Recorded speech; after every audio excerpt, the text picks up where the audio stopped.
14 ka mga kooperatiba sa San Carlos ang gipailawom sa duha ka adlaw nga seminar on Co-op Working Capital Management and Handling Effective Co-op meeting ni atong Nobyembre 13 o 14, 2009 dito sa Algiers Community Center, Barangay Rizal.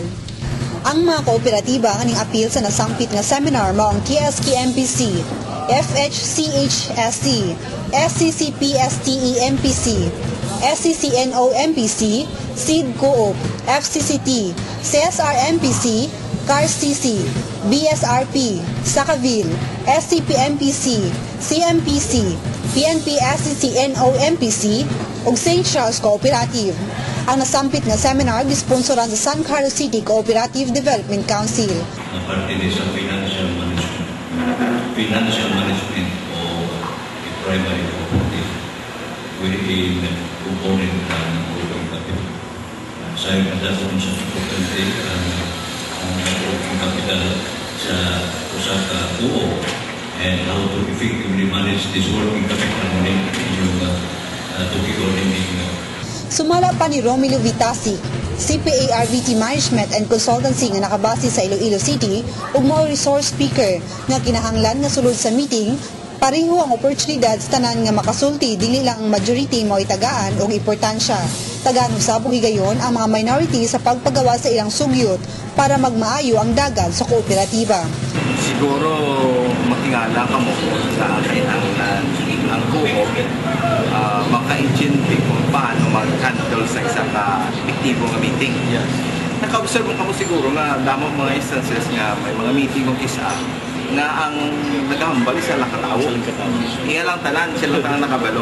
So, actually, gusto lang natin nga i-emphasize din nga sa meeting, dapat palariyo ang oportunidad sa tanan.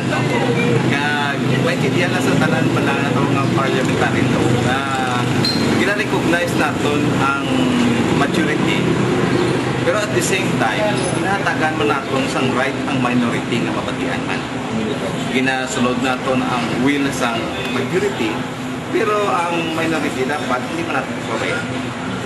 Gawas ni Tasik, ana usab iyang kauban nga mutudlo sa mga kooperatiba nga mao si Rimia Sidayon, CPA-RCD Accounting Office nga nakabase sa Bacolod City.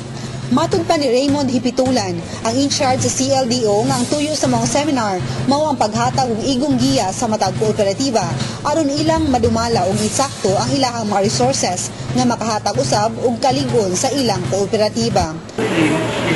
Quite different training needs in which hinahangin kayo sa mga existing na mga kooperatiba dito sa San Carlos.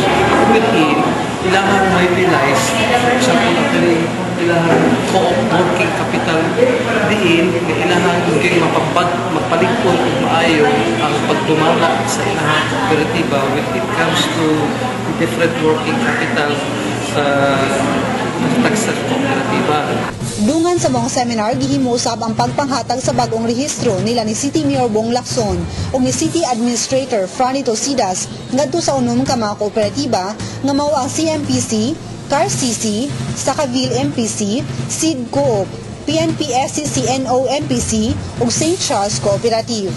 Ang topic finally sa working capital management o effective cooperative meeting. I believe both topics are very important. First, ang meeting. Of course, gusto natin may balang kung ano mga techniques sa pag-effect sa maayon na meeting para ma-encourage ang members or officers to attend. No? So, we have very good resource speakers who can share with you from their experience the effective manner of handling a meeting. And of course, on working capital, how to manage this working capital.